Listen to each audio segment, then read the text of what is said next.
বাংলাদেশ দলকে নিয়ে একটা জায়গায় কিন্তু আমরা সবাই নির্ভর থাকতে পারি, চিন্তামুক্ত থাকতে পারি। সেই চিন্তামুক্ত থাকার ব্যাপারটা কোথায়? দেখুন, বাংলাদেশ দলে ক্রিকেটার 15 জন।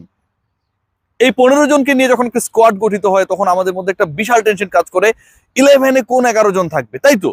সব সময় সেটা হয়েছে। ইভেন জিম্বাবুয়ের বিপক্ষে বাংলাদেশ যখন খেলেছিল, যুক্তরাষ্ট্রের বিপক্ষে বাংলাদেশ যখন খেলেছিল, তখনও আমরা এই ক্যালকুলেশনটা করার চেষ্টা করেছিলাম, উত্তর মেলানোর চেষ্টা করেছিলাম কোন 11 জন শেষ পর্যন্ত স্কোয়াডে থাকবেন। কিন্তু জিম্বাবুয়ের বিপক্ষে ঘরের মাঠে সিরিজ, ইউএস এর বিপক্ষে পরের মাঠে সিরিজকে বাদ দিলে যেখানটার জন্য এত আয়োজন, সেই বিশ্বকাপের প্রথম ম্যাচটা যখন বাংলাদেশ দল খেলতে নামবে, তার আগে আমরা একদম নির্ভর, কোনো টেনশন নেই। আপনারা ভাবছেন যে কেন টেনশন নেই? শরীফুল নেই, টেনশন আছে। তাসকিন নেই, টেনশন রয়েছে।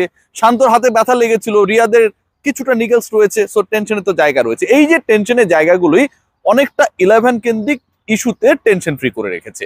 তার আগে যারা খেলা দেখবেন তাদের জন্য একটু বলে রাখতে চাই যে আপনার তো স্ন্যাক্স নিশ্চয়ই খাবেন। খেলাটা মোটামুটি 4-5 ঘন্টা চলে, অনেক ধরনের উত্তেজনকর সিচুয়েশন তৈরি হয়। সেই সময়টায় রুচি, সস অ্যান্ড ক্যাচআপ আপনাদের খেলা দেখার সময়টাকে আরো বেশি মধুর করে তুলতে পারে। যে ডিসকাশনটাই ছিলাম যে কেন টেনশন নেই, বাংলাদেশ এমন একটা সিচুয়েশনে রয়েছে, আপনারা মিলিয়ে নেবেন, 11 জন ক্রিকেটারই এই মুহূর্তে রয়েছেন যারা আসলে রেডি টু বি সিলেক্টেড।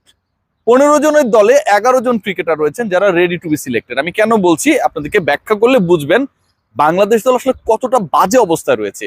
ইনজুরির কারণে রয়েছে, অফ ফর্মের কারণে রয়েছে, অপশন না থাকার কারণে রয়েছে, এবং বিশ্বকাপের মতো এত ভাইটাল একটা জায়গায় এসে যখন আমার সমস্যা হওয়া উচিত মধুর সমস্যা, মেনি অপশনস, আমি কাকে রেখে কাকে খেলাবো, কাকে রেখে কাকে বাদ দিব, সেই জায়গাটা আমার খেলোয়াড়ই রয়েছে 11 জন যাদেরকে আমার খেলাতেই হবে, এবং বাকি 4 জন খেলোয়াড়কে আমি খেলাবো না বা খেলতে পারবে না, এরকম একটা অবস্থা।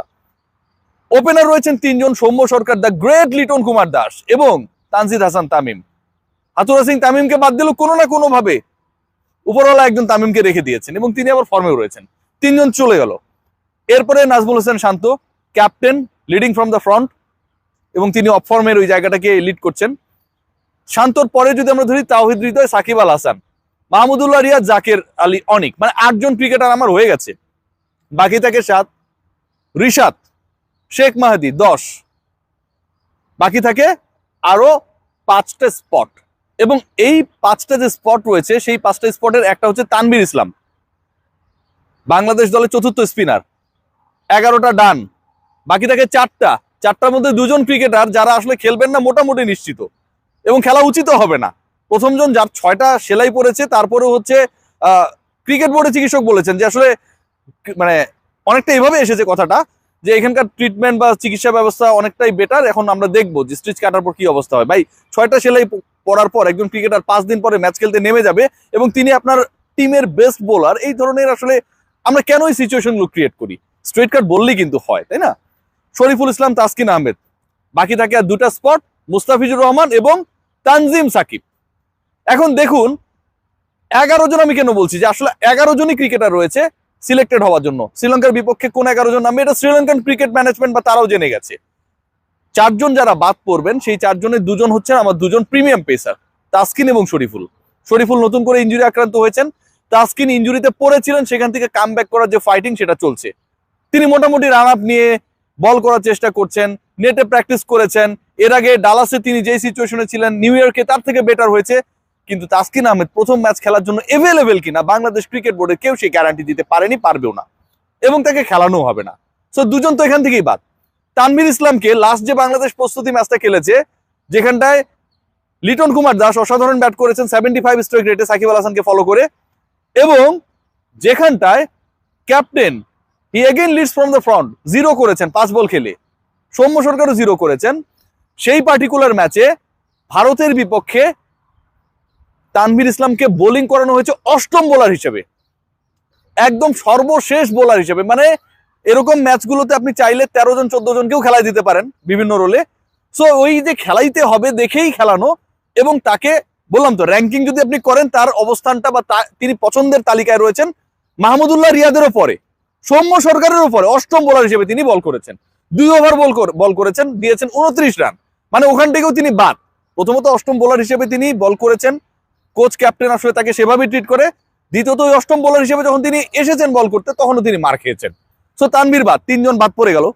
শরীফুল, তাসকিন, তানভীর। চতুর্থ যে অপশনটা, সেই অপশনটা কে আসলে, ওই বাদ পড়ার অপশনটা আসলে কে, কাকে নিয়ে আসলে এই আলোচনাটা হচ্ছে? সেটা হচ্ছে বাংলাদেশ দলে 3জন ওপেনার রয়েছে এবং এই 3জন ওপেনারের মধ্যে একজন মোটামুটি ফর্মে রয়েছেন, চেষ্টা করছেন, নতুন ক্রিকেটার, কিন্তু বাকি দুজনের মধ্যে যে কম্পিটিশন, কে কার থেকে বেশি পাবলিকের গালি খাবে, এই যে একটা সিচুয়েশন তৈরি হয়ে গেছে সৌম্য এবং লিটনের মধ্যে, তো তাদের মধ্যে থাকবেন একজন। নিশ্চয়ই টিম ম্যানেজমেন্ট এত কিছুর পর আবার লিটন কুমার দাসকে খেলাবে না, খেলানো উচিত না। যদি খেলিয়ে দেয়, মানে খেলিয়ে ফেলে, সেটা ভাই আসলে কোন ব্যাখ্যা, সেই ব্যাখ্যা আমরা কেউ দিতে পারবো না। তো 3 ওপেনারের মধ্যে তানজিদ তামিম খেলবেন, সৌম্য সরকার খেলবেন, লিটন কুমার দাস আমার হিসাবে বাদ পড়বেন। 4জন ক্রিকেটার বাদ পড়ে গেলেন।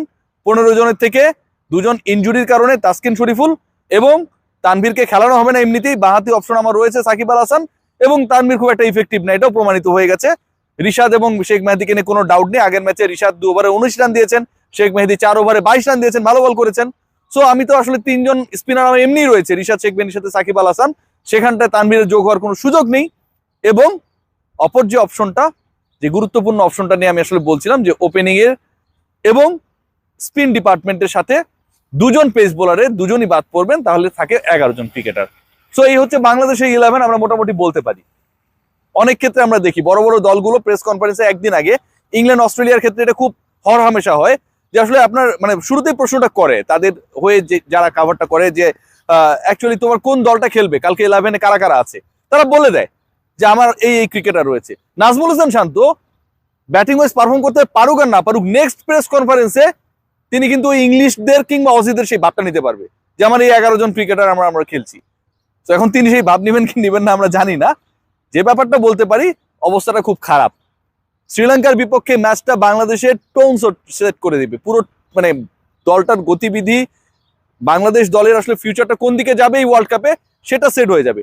সো ওই ম্যাচটাতে, মহা গুরুত্বপূর্ণ সেই ম্যাচে, যদি আমার প্রিমিয়াম 2 পেসার, যাদের উপর আমরা আসলে ডিপেন্ড করব, তারা না থাকেন, এবং পুরো ভারটা পেস ডিপার্টমেন্টে বহন করতে হবে তরুণ তানজিম সাকিব এবং মুস্তাফিজকে, এটা কিন্তু অবশ্যই একটা প্রেশার ক্রিয়েট করে। একই সাথে আমার যদি মিডল অর্ডারের ফর্ম দেখি, টপ অর্ডারের ফর্ম দেখি, সেটাও কিন্তু যথেষ্ট ভাবনার সুযোগ তৈরি করে দিয়েছে। বাংলাদেশ দল যে 11 নিয়েই নামুক না কেন, আমি যে বললাম সেই 11 নিয়েই নামবে। ইনফ্যাক্ট ভালো যেন করে, বিশ্বকাপটা আমরা আসলে যেভাবে দেখতে চাই সেভাবেই যেন টেক্সাসের ডালাস থেকে শুরু হয়। আকাশে সেদিন মেঘ থাকবে না, এনশিওর করলাম। সবাই ভালো থাকবেন, দোয়া করবেন।